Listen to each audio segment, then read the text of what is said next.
دلالت ہوتی ہیں، یعنی الفاظ اپنے معنی پر دلالت کر رہے ہیں کہ نہیں کر رہے، ظاہر ہے کہ خفی ہے،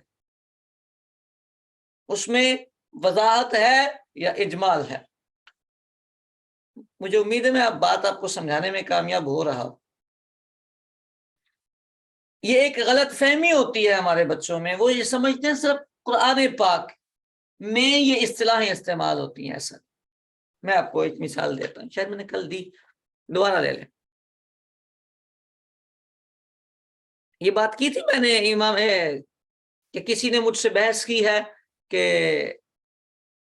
بریلوی جو ہیں نبی پاک علیہ السلام کی بشریت کے منکر ہیں، کی تھی بات؟ تو وہ کہنے لگے کہ بریلوی نبی پاک علیہ السلام کی بشریت کے منکر ہے، تو اس پہ بات کی جائے۔ تو میں نے انہیں کہا کہ ٹھیک ہے، ہم بات کریں گے، لیکن آپ انکار پر جو دلیل دیں گے وہ نص کی دیں گے، عبارات کا ظاہر نہیں پیش کریں گے، کیونکہ ہمارے پاس نصوص موجود ہیں کہ بشریت کا انکار کفر ہے۔ ہم نص اپنے پاس رکھتے ہیں کہ بشریت کا انکار کفر ہے، اور کسی عبارت میں دو صورتیں آ جائیں، ایک ظاہر آئے ایک نص ہو، ظاہر چھوڑ دیا جاتا ہے، نص پر عمل کیا جاتا ہے، ظاہر کو نص کے مطابق سمجھا جاتا ہے۔ سمجھ آ رہی بات؟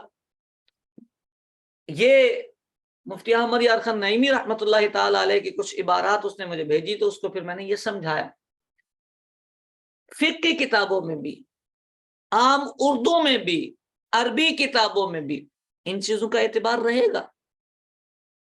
کس نے کون سا لفظ استعمال کیا ہے، وہ لفظ کس حیثیت کا ہے، یہ اصول فقہ کی ابحاث ذہن میں رہنی چاہیے، نقش ہونی چاہیے۔ ایک بندہ آیا تو وہ کہنے لگا کہ یہ جو جن علماء پر اعلیٰ حضرت فاضل بریلی رحمۃ اللہ تعالی علیہ نے حکم کفر لگایا ہے، تو ان کی عبارات میں تعویلات آپ قبول نہیں کرتے، انہوں نے تعویلات کی تو آپ قبول نہیں کرتے۔ تو میں نے کہا ہو نہیں سکتی تعویلات۔ کہنے لگا کہ بخاری شریف کی فلانی فلانی حدیث ہے، اس نے حدیثیں مجھے کچھ بھیج دی اور کہا کہ دیکھیں ان حدیثوں میں بے ادبی ہے نبی پاک کی۔ میں نے کہا اس کا یہ مطلب ہے ان میں تعویلات ہوتی ہیں۔ کہنے لگا کہ یہ کیا بات ہوگی، ان کی عبارتوں میں آپ تعویلات نہیں کرتے اور بخاری کی روایات میں آپ تعویلات کرتے ہیں۔ میں نے اس کو کہا دونوں میں فرق ہے، فرق یہ ہے کہ ان کی عبارتیں جن پر حکم کفر لگا ان کی عبارتیں صریح ہیں، اور یہ جو احادیث طیبات ہیں یہ غیر صریح ہیں، دونوں میں فرق ہوتا ہے۔ یہ والی جو عبارات ہوتی ہیں یہ ناقابل تعویل ہوتی ہیں، ان کی تعویل نہیں ہو سکتی۔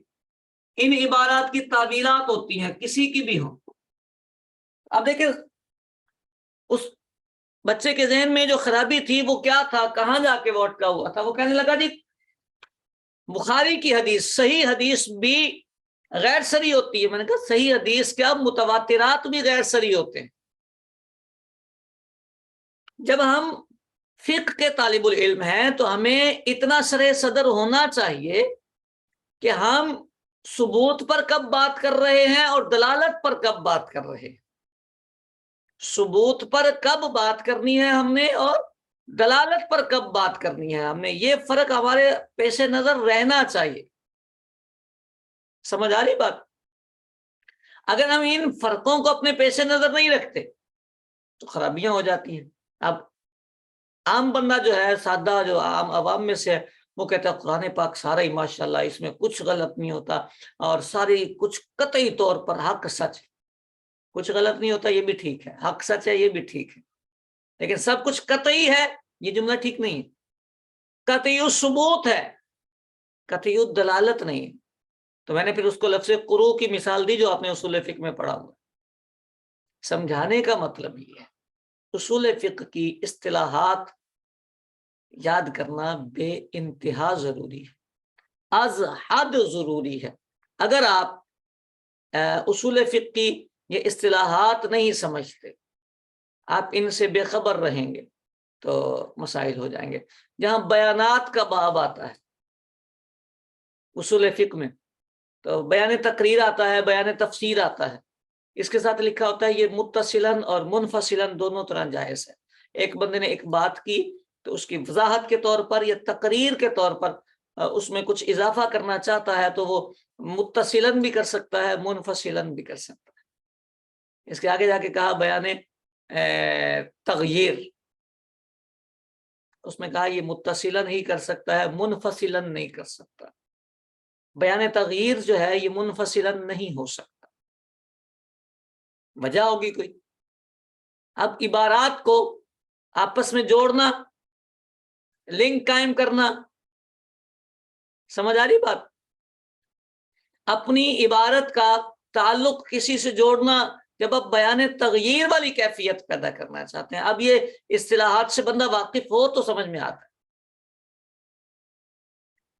تو اصول فقہ پر خاص محنت کیجیے، بار بار اس کا مطالعہ، جیسے فقہ کا مطالعہ ہوتا ہے ایسے ہی اصول فقہ کا مطالعہ بار بار کیجیے، اور اس پیرائے میں کیجیے کہ آپ ان اصطلاحات کو ذہن میں نقش کریں۔ آپ نے نقش ہی کرنا ہوتا ہے۔ فقہ پڑھتے ہوئے عبارات آپ کے سامنے آتی ہیں تو ان عبارات کو آپ نے حل کرنا ہوتا ہے۔ دیکھیے میں پھر عرض کروں، فقہ میں کیا ہوتا ہے، مسائل نقل کیے جا رہے ہوتے ہیں، فلاں امام نے یہ ارشاد فرمایا۔ اب جو اختلاف والی کتب ہوتی ہیں جن میں اختلافات بیان ہوتے ہیں، وہاں یہ چیزیں ہمارے طلباء کے صرف نظر ہو جاتی ہیں اور وہ توجہ میں نہیں رہتی۔ ایک امام کی نص بیان کر دی، دوسرے امام کے قول کا ظاہر بیان ہوا ہے، سمجھ آنی چاہیے نا کیا کرنا چاہیے یہاں پر۔ یعنی ایک امام کا نص کے طور پر جملہ کوڈ ہوا ہے اور دوسرے امام کا ظاہر کے طور پر ہوا ہے، تو نص والے قول کو ترجیح ملنی چاہیے۔ دونوں آپس میں تقابل میں نہیں آ سکتے نا، ظاہر اور نص، ترجیح پہ آ جائے گا، نص ترجیح پہ آ جائے گا، ظاہر چھوٹ جائے گا۔ اسی طرح بہت ساری مقامات پر حدیث پاک، احادیث طیبہ میں احادیث متواترہ، احادیث مشہورہ، احادیث واحدہ، خبر احاد، ان کی ترتیب ہے۔ خبر واحد میں صحیح ہونے کے باوجود پھر وہ جو قسمیں بنتی ہیں کہ قیاس مقدم ہوگا یا خبر واحد مقدم ہوگی، یہ سبق بڑا اہم ہوتا ہے کہ اگر راوی فقیہ ہے، فقیہ راوی سے روایت منقول ہے، تو پھر خبر واحد پر عمل کیا جائے گا اور قیاس ترک کر دیا جائے گا۔ اور اگر راوی غیر فقیہ ہیں تو پھر قیاس پر عمل کیا جائے گا اور روایت کو ترک کر دیا جائے گا۔ دیکھیں سادی سی بات ہے، ذہن میں خیال آتا ہے کہ خبر واحد پر عمل، خبر واحد اور قیاس، ایک طرف حدیث ہے ایک طرف قیاس، لیکن اصولوں کی روشنی میں ہی بحث کریں گے نا، آپ اصولوں سے باہر نکل نہیں سکتے، آپ اصولوں سے باہر نکل نہیں سکتے۔ اگر آپ نے اصول چھوڑے تو پھر آپ مسائل کا استخراج، استنباط نہیں کر سکے، آپ مسائل کا فہم نہیں حاصل کر سکیں گے، کیونکہ جب آپ بے لگام ہو جائیں گے، اصول ہی نہیں ہے آپ کے پاس، کوئی قانون ہی نہیں ہے آپ کے پاس۔ غیر مقلدین کے ساتھ کیا مسئلہ ہوتا ہے، ان کے پاس اصول نہیں ہے، انہوں نے کسی کی بھی نہیں ماننی، تو اب نتیجے کیا نکلتے ہیں؟ نتیجہ یہ نکلتا ہے کہ وہ اتنی بے باکی میں آ جاتے ہیں بسا اوقات کہ اپنی مرضی سے جو من میں آیا بول جاتے ہیں۔ خرابی کہاں ہے؟ اصول کوئی نہیں ہے، قانون کوئی نہیں، قانون کوئی نہیں، قاعدے کے مطابق۔ یہ جو اصول فقہ ہوتے ہیں یہ انتہائی اہم، اسی طرح بلاغت کے جو چیپٹرز ہیں یہ بہت ضروری ہوتے ہیں، فہم عبارت میں ان کا بڑا کردار ہوتا ہے۔ اسی طرح منطق کی اصطلاحات یہ بڑی ضروری ہوتی ہے، تو منطق کی اصطلاحات بھی ذہن میں رہنی چاہیے۔ بعض بچے ان کو چھوڑ دیتے ہیں کیونکہ ایک ذہنی خرابی ہے ہماری تدریس کا، یہ ایک چھوٹا سا گیپ ہے کہ ہمارے ہاں یہ سمجھا جاتا ہے ہم منطق پڑھ رہے ہیں تو اس کا خارج میں اجرا کر کے دکھائیں، اپلائی کر کے دکھائیں۔ کچھ چیزیں اپلائی کرنے کے لیے نہیں ہوتی، سمجھنے کے لیے ہوتی، وہ کچھ اور مفہوم کلیئر کروا رہی ہوتی ہے، اصل مسئلہ تک پہنچا رہی ہوتی۔ تو ان چیزوں کا یاد ہونا، حفظ ہونا، ذہن میں استحضار ہونا، یہ ضروری ہوتا ہے۔ علم غیب پر بات ہوئی تو میں نے ان سے کہا ہمارا اہل سنت و جماعت کا موقف یہ ہے، یہ فقہی کتابوں میں بھی عبارات آئے، ہمارا موقف یہ ہے کہ مطلقاً علم غیب،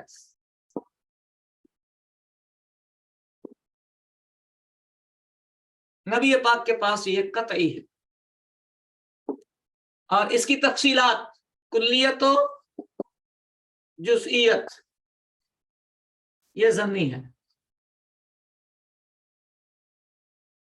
اب آپ نے توجہ رکھنی ہے، تھوڑی سی آپ کو بات سمجھ آئے گی کہ یہ میں نے ایک عبارت کوٹ کی ہے، یہ میں نے ایک عبارت کوٹ کی،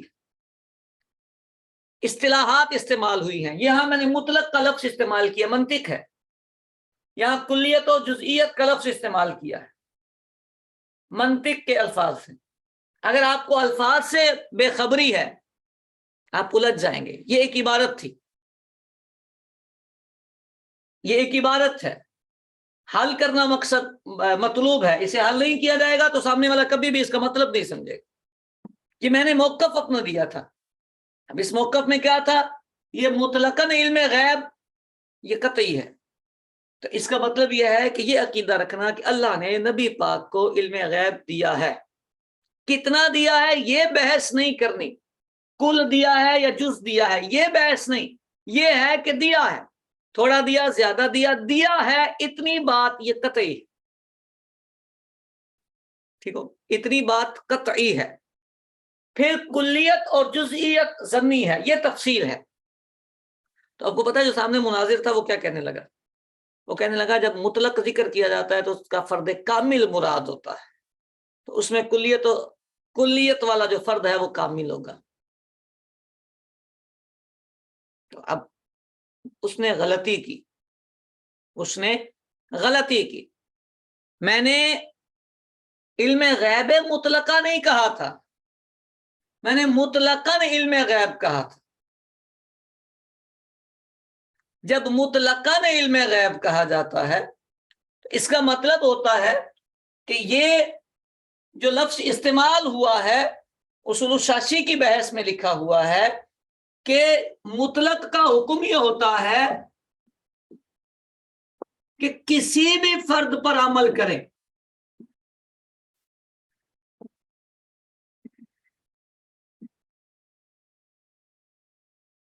تو عمل درست ہو جاتا ہے۔ مسائل سر کی جہاں مس راس کا مسئلہ لکھا ہے مطلق کی بحث میں اعتراض بنا کے یہی لکھا ہوا ہے کہ مطلق میں کسی بھی ایک فرد پر جب عمل ہو جائے، مطلق کے کوئی ایک فرد بھی پایا جائے تو مطلق پورا ہو جاتا ہے، اس کا عمل مکمل مانا جاتا ہے۔ تو جب علم غیب کو ہم نے مطلقاً کہا ہے اس کا مطلب یہ ہوگا کہ غیب کا کوئی بھی ایک فرد اگر نبی پاک کے لیے ثابت ہو جائے تو بات پوری ہو جائے گی، ایک فرد کوئی بھی ثابت ہو جائے، کلیت و جزئیت کی تفصیل ہے۔ سمجھ آئی بات؟ اس کو ایک اور طریقے سے بھی سمجھتے ہیں، منطق بھی سمجھاتی ہے۔ وہ کیا ہوتا ہے، ایک لفظ استعمال ہوتا ہے سہ بلا شرط سہ، یہ اردو کے لفظ ہیں لیکن سمجھنا پڑتا ہے۔ سہ بلا شرط سہ یعنی کسی شے کو آپ نے بلا کسی قید کے ذکر کیا ہے۔ یہ علم غیب جب مطلقاً کہا تو اس میں کل اور جز کی قید نہیں لگائی ہم نے، کل ہے یا جز ہے یہ بحث ہم نہیں کرنا چاہتے، یہ ہے شے بلا شرط شے۔ بلا شرط ہم نے سہ کوڈ کیا، نقل کی. دوسرا لفظ ہوتا ہے سہ بشرط سہ. اس کا مطلب ہوتا ہے ہم نے کسی شے کو ذکر کیا ہے تو اس میں کسی شے کے ہونے کی شرط بھی لگائی ہے. جیسے علم غیب کلی،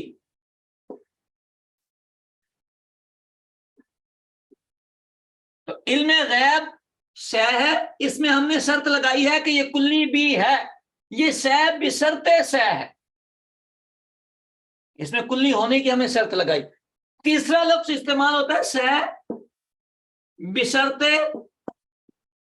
لا شے.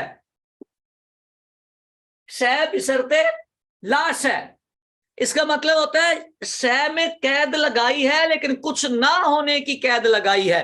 یعنی اگر آپ بات کر رہے ہیں تو آپ کہیں علم غیب کلی نہیں، تو کلی نہ ہونے کی قید آپ نے اس کے ساتھ لگائی ہوئی ہے. کلی نہ ہونے کی قید آپ نے اس کے ساتھ لگائی ہوئی ہے. تو یہ تین لفظ ہوتے ہیں.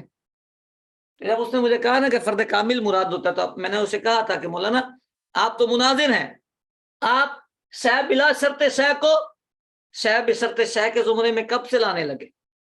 جب ہم بلا شرط شے کہہ رہے ہیں تو اس کی بحث آئے گی. ان کی بحث تو جب کلیت جزیت کی بحث آئے گی تو ہم الگ بتائیں گے کہ شرطیں قطعی طور پر ثابت ہیں یا ضمنی طور پر ثابت ہیں. ہمارے نزدیک یہ جو شرط ہے بشرط شے، کل ہونا یا جز ہونا، یہ شرائط یہ ضمنی طور پر ثابت ہے، مطلقاً علم غیب قطعی. اب یہ گفتگو کیوں آتی ہے؟ جب انسان کے ذہن میں عبارات کے حل کرنے کے لیے اصولوں کا استحضار ہوتا ہے، تو فقہ پڑھتے ہوئے ان عناوین پہ خاص توجہ رکھنی ہوتی ہے. ویسے فقہ کی کتابوں کو بھی اگر مطلب طلب کی نظر سے مطالعہ کیا جائے، اب ہمارے ہاں یہ بھی ایک کمی ہے کہ ہم مطالعہ کرتے ہیں خالی مطالعے کے لیے، مطالعہ زیارت کرنے کے لیے.